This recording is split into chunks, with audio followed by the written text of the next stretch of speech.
Right. Ready? Oh, we're not. Too late. We're not going to try. Take it home with you, and we'll try it next Tuesday as soon as I come around. Hilarious. You knew I was going to say yes, but you just didn't. You thought, oh fuck it. Yeah.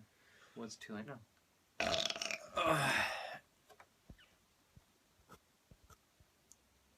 Ready? Gonna get closer. Ready? Yeah. Right, okay. Hello, everybody. Hello, everyone else. My name is Darren. Yeah, that's true. And my name's Graham. And we are about to talk about Men in Black. You remember that film from the olden days? It's like 1990 or something, was it released? 1990. Is the past just a vast void of words, I'm saying? Yeah, it is, to be fair. In my mind, it is just the past. Yeah. Like, I don't have a set time or no. There's no scale or frame or anything like that. It's just 5 minutes or 20 thrown into years. a bucket of things that were in the past. It was 1997. And still are. 1997. I was going to say 99 as well. Well, you'd have been wrong then as well. Well, I know. I'm just...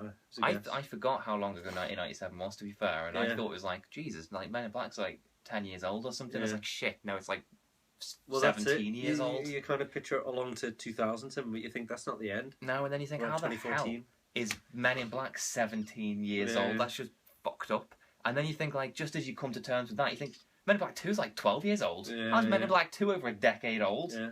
And then the third one is only like 3 years old. Is there even a third one? Doesn't seem very memorable. No.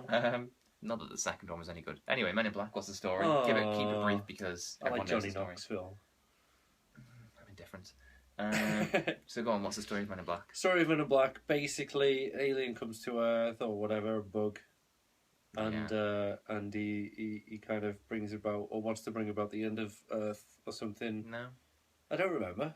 There's a secret organisation that monitors aliens and a giant bug. Yeah, it's the Men in Black. It's the Men in Black. Oh, it's the... Oh, no, it's not. Carry on. Why, what are you going to say? It doesn't.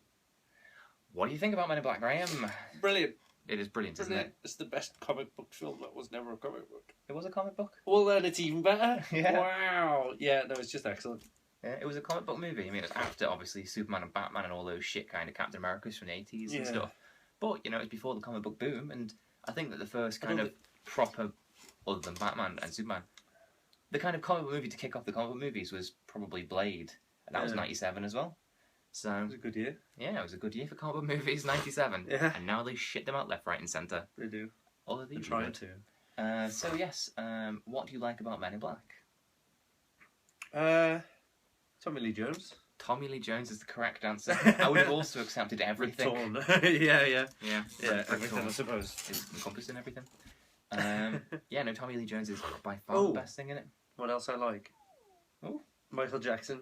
Yeah, on the screen. Yeah, Isn't that Men in Black 2? I think he might be on the screen in Men in Black 1, but in Men in Black 2 he talks as an agent. Will Smith's like bargaining with him. He's like, come on, Try not to think about Men in Black 2, Oh, Michael Jackson. Yeah, I've used the flashy thing on my own brain. And I had to improvise and just headbutted a wall over and over again until I could forget it. Makes sense. Yeah, it's just shit, the second one. But the first one's really, I think the first one is not only one of the best films or the best blockbuster of the 90s, but I think it might well be one of the best films of the 90s. I'm putting it out there. It's just brilliant. Everything from the opening minute of the dragonfly flying around. It's just genius. And then it's and what I like about it is, firstly, it's a comic movie that's 90 minutes long, not 2 hours and 10 minutes like they all fucking are. And it doesn't just end with a half-hour battle like they all do. It ends with a sort of 5-minute battle and then a few jokes. And even the start is funny. It's not an action beginning really. It's Tommy Lee Jones interviewing a bunch of sort of people trying to cross the border, and one of them turns out to be a massive alien. Yeah, he shoots it. That's the action. But it's just the comedy of it. It's just really funny. Yeah. I just think it's really... And I was watching it again the other day, and I've seen it about 1,000 times, and there was stuff in it that I forget about, and I was still laughing. Yeah. There's the bit where Edgar the alien is hiding under a table, and the morgue woman is trying to point to him down there, but Will Smith thinks she's pointing to her vagina. He's just he's like, he just can't believe his luck. Yeah. And also what I thought was kind of shocking at that point is that when he's in there, Tommy Lee Jones is outside, and he lights a cigarette, and David Cross is gunked onto the ceiling, and a thing of gunk. But it was just really shocking to see a character in a kids' film smoke. It was adults do smoke sometimes. Yeah. Why not show it in movies and hope kids have the you know, the knowledge not to grow up to want to be like Tommy Lee Jones. Yeah. There should be an innate knowledge, really. I also thought it was good that I think that the only film, comic book wise, that has had the kind of sassiness and wit of Men in Black since is Guardians of the Galaxy. And in Guardians of the Galaxy, it was supposed to be a starring vehicle for Chris Pratt, and I think Groot ended up stealing the show.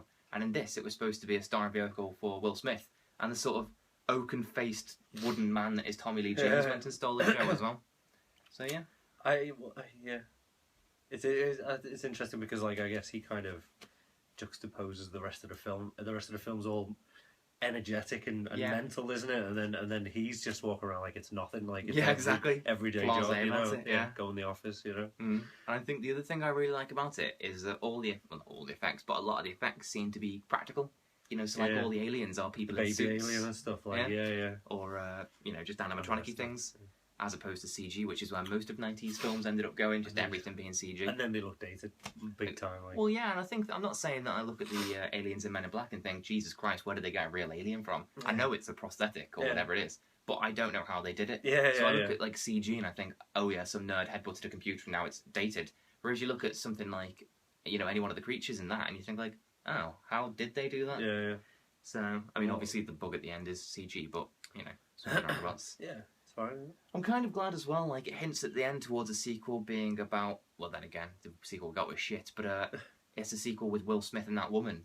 I think that would have been rubbish, because it's lacking Tommy Lee Jones, and I think that's what the people who made the film panicked about too, since they realised how good he was. So how do we get Tommy Lee Jones back? We remake the first film with a shitter story, and just trying to get Tommy Lee Jones back. I did quite like the getting Tommy Lee Jones back, though. Why? Because, what do you mean, why? Why did you like it? Right, not what did you like about it, but why did you like it? Yeah. I just like the fact that it was, you know, he was all like dead blasé, even though he was just a civilian now and stuff. And they were saying like, well, why doesn't this freak you out? And then you got Stephen Merchant in the photocopier. Just, I don't know, I liked getting him back involved. And then as soon as he comes back to the office, so I didn't even like that bit. No, I was going to say as soon as he get back to the office, I don't like it. Yeah, and I'm saying I don't like the bit that you do like. Oh right, okay. I don't like that either. Oh right, that's a shame. Yeah, it is because I hope to like the sequel. Right, and like I say, the third one, I haven't seen it. It was supposed to be even worse. The bit about the third one that I know is that it involves Will Smith travelling back to the 60s and recruiting Tommy Lee Jones as a younger man, where he's played by Josh Brolin. But he travels back to the 60s where he's played by Josh Brolin, who's about fucking 40, which therefore means that in 1997, when Tommy Lee Jones's character is, you know, running around and everything, he's about 78. Getting beaten the crap out of and stuff, Yeah, so to be fair, he's not bad for a 78-year-old, or however old he happens to be. Definitely late 70s. Which means that in the second one, in the second one he'd have been early 80s. In the third one, if he's in that, which I think he's about 90. So leave the poor man alone. Let him retire. Jesus Christ. I mean, he shouldn't be working in a post office. He should be dead. Stick him in the ground and be done with it. But yeah, it's interesting, I suppose, that Tommy Lee Jones is the funniest person in the film, because didn't he hate Jim Carrey in Batman Forever because he just saw him as a comedian, which apparently is something to look down on. Oh, that's interesting. Yeah, they didn't get on because of it, from what I hear. Yeah. Rumour reaches me. Yeah. But yeah, no, Tommy Lee Jones is amazing. I think that, like, out of the two of them, obviously Tommy Lee Jones is by far the better actor. I mean, what's Will Smith done other than Ali and... He did Pursuit of Happiness. Yeah. And £7. Yeah, they're all shit. Tommy Lee Jones was the best character in Lincoln, which, you know, got 5 stars in most places. Better than Daniel Day-Lewis. Well, the thing about that film is that Daniel Day-Lewis is a character that's... He doesn't change, you know, he appears as he is, whereas Tommy Lee Jones' character starts as one thing and ends up as another. Right. So he's got more of a kind of trajectory. Whereas, so like, Tommy Lee Jones plays a character, whereas Daniel Day-Lewis kind of plays an idea of a man. Right. You know, like, this is who Abraham Lincoln is, fully formed. I suppose you've got to set the image in your mind anyway, you know. If you veer away from that, it's kind of like... Well, there's no reason they can't veer away from it. Yeah. They just didn't.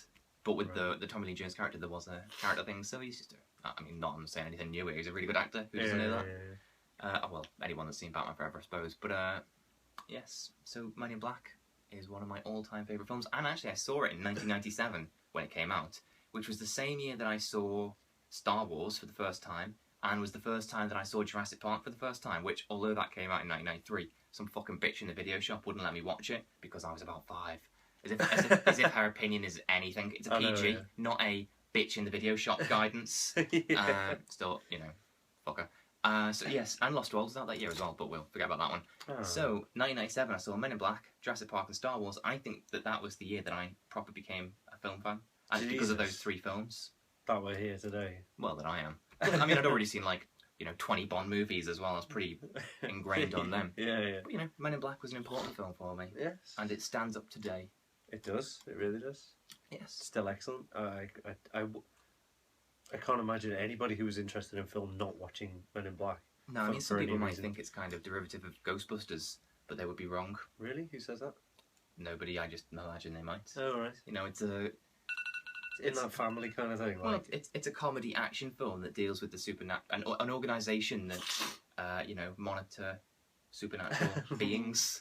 Yeah. So I can see the similarities, but nobody's making that comparison now. That was the confusing part for me. Well, they should be, and they'd be wrong too. They would play to your conceptions of the public. Yeah. And they would also, be wrong to do so. So, so it's not the same as Ghostbusters, knobheads. No. Just enjoy it for what it is, and we'll see you next time. Yeah. See you now. Bye. Let's get this fucking film on.